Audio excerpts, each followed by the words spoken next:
15 minutes after 4. Let's move on to another topic, of course, that is, source of some debate and controversy, I guess. And that has to do with Parliament, at least the amendment to Section 25 of the Constitution. Parliament's ad hoc committee to initiate and introduce legislation amending Section 25 of the Constitution has called for written submissions on the draft of the Constitution 18th Amendment Bill. The aim of the bill is to amend the Constitution in order to, among other things, provide that where land and any improvements thereon are expropriated for the purpose of land reform, no compensation may be payable. The written submissions, of course, must be received by no later than the 31st of January 2020. Let's delve into this a little bit more.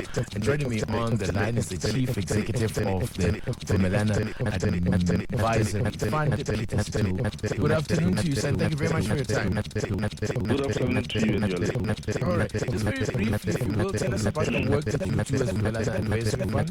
Vumelana Advisory Fund is a non-profit public benefit organization that helps communities or beneficiaries of land reform. We do this through funding advisory services in order to structure commercially viable partnerships between the beneficiary communities on the one hand and investors so that much needed jobs can be created, income can be created, and skills can be developed and transferred to this community. So in a sense, our work is complementary to what government is doing in developing especially our rural communities and ensuring the productive use of resources. Now, let's talk about the amendment to Section 25 now.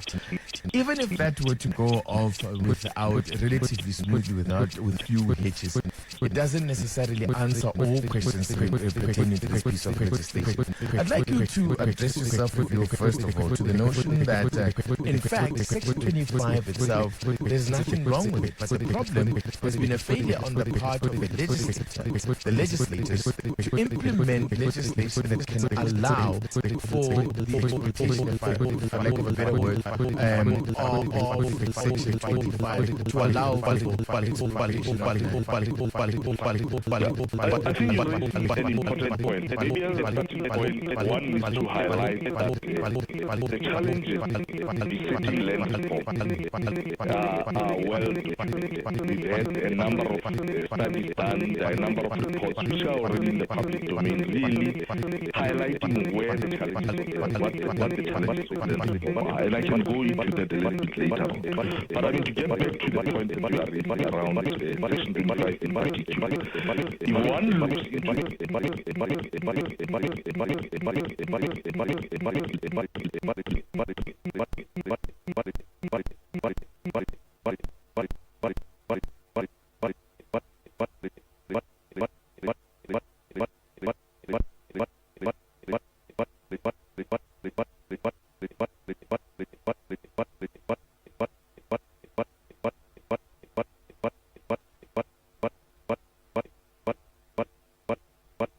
in itself suggests or confirms that it is already implicit in the Constitution, But all that this bill really does is to make it explicit, so that it's explicitly stated that this is available as a legitimate form of land reform. The second thing that this bill really does, because as you know, it is a relatively short amendment bill, but it has got huge implications as it were. The second point that it addresses is that it empowers the court to determine that the amount of compensation that is well and any improvement are expropriated for the purpose of land reform. Therefore, it means only the court can actually determine this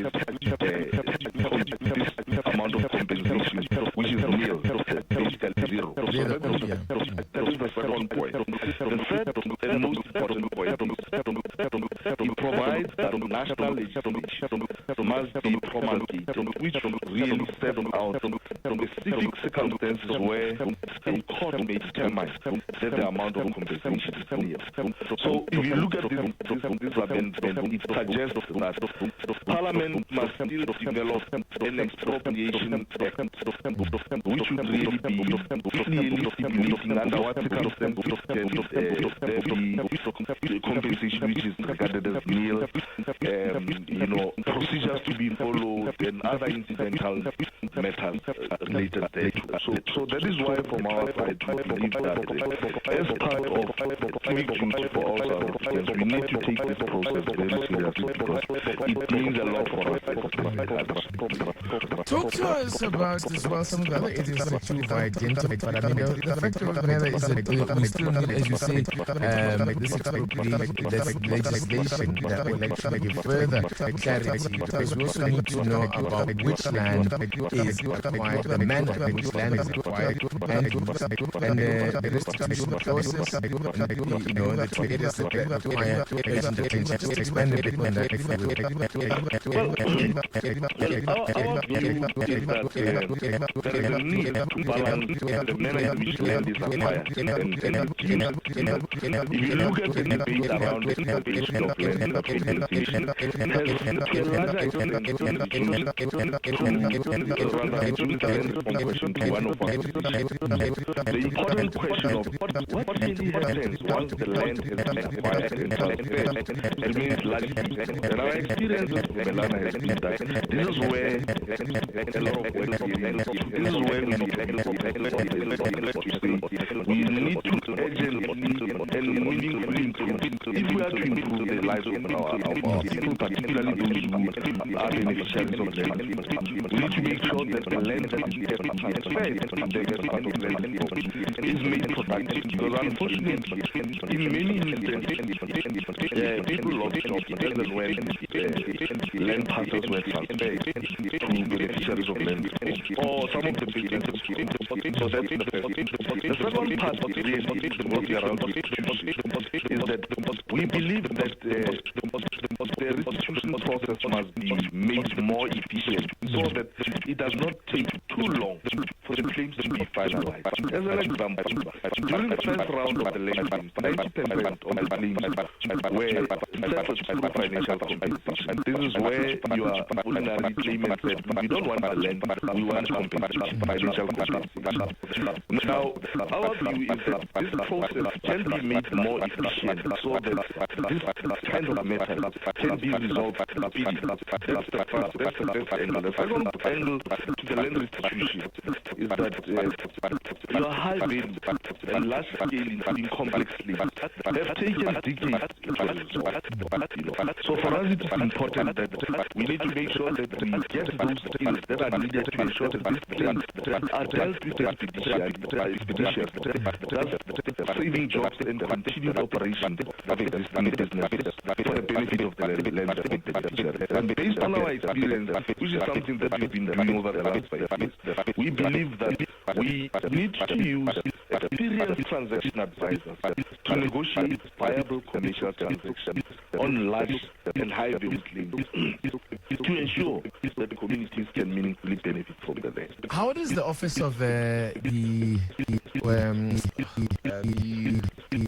now I've just lost the commission. What do they call it? The Valuer General. This office that was to be set up to establish what the value of land that is to be targeted for expropriations. How would it fit in with the process that you are referring to? Well, firstly, I think one needs to understand the Land Valuer General. One needs to understand the role of that office was set up so that they can assist in the land reform process and in actually determining the value of different land parcels. Now, obviously, it's still in a relatively early stage.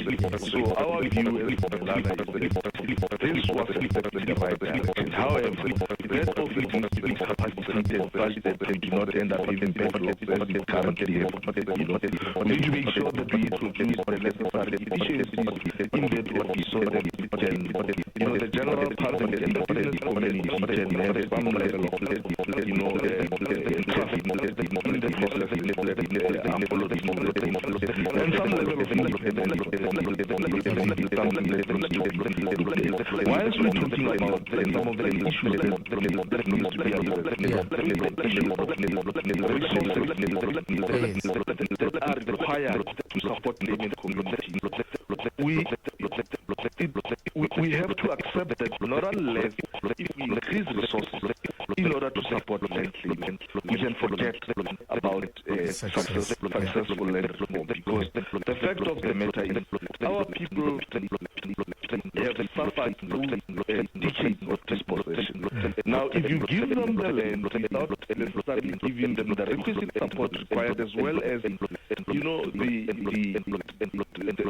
skills required and the support, etc., such that they can run their business effective, we are setting them up for failure. Absolutely. So our view is that partnering with the private sector, partnering with experienced parties, is the most expedient way through which we can actually address the current challenge. Let me just quickly, before I let you go, Peter, are you concerning yourself or focusing for the main with land that is currently being used or that is used for agricultural purposes? I mean, because there is, obviously claims upon land that is occupied by mines as well as other enterprises. Well, I think you're raising an important point. I mean, if you follow the current debate, there seems to be a misconception that when we're talking about land reform, we're only talking about agriculture. However, land reform stands across different types of land uses. I mean, from our side as Vumelana, currently we've got a number of projects that we are supporting falling into agriculture. We've got a number of projects that we are supporting in the forestry arena. We've got a number of projects that we are supporting within the ecotourism space. Similarly, within the mining sector, there are a number of land parcels that are located where the mines are situated. So this is actually quite broad, and we will need to take this into account when we are looking at how best we can improve on land reform. I mean, just the last part from my side, which revolves really around financing land reform. I think we need to really take a step back and need to relook at how best can we develop innovative mechanisms for financing land reform. It is a tried fact that the demand on the public resources by far exceeds the available funds. So for us, there's an urgent need to look at how to unlock innovative financing of land acquisition for land reform policies, particularly in respect of high-value land parcels. Otherwise, you have a situation where people have claimed the land and that claim cannot be finalized because maybe we are talking about high-value land. Maybe the land is worth 900 million or a billion or something like that. So I believe that we need to start looking at innovative ways through which we can deal with it, because as it stands, there's a huge demand on the capital from your education to your social grants, a lot of stuff. Yeah, and there isn't much money doing this. Peter Setou, I'd love to continue having these discussions with you as we go forward, and as this process unfolds as well. And as you said, it's important for people to get involved in this public consultation process. Thank you so much for your time. Thank you very much. That is the Chief Executive for Vumelana Advisory Fund. They talking to us about this land reform bill, at least the Section 25 amendment, highlighting some more issues that pertain to that.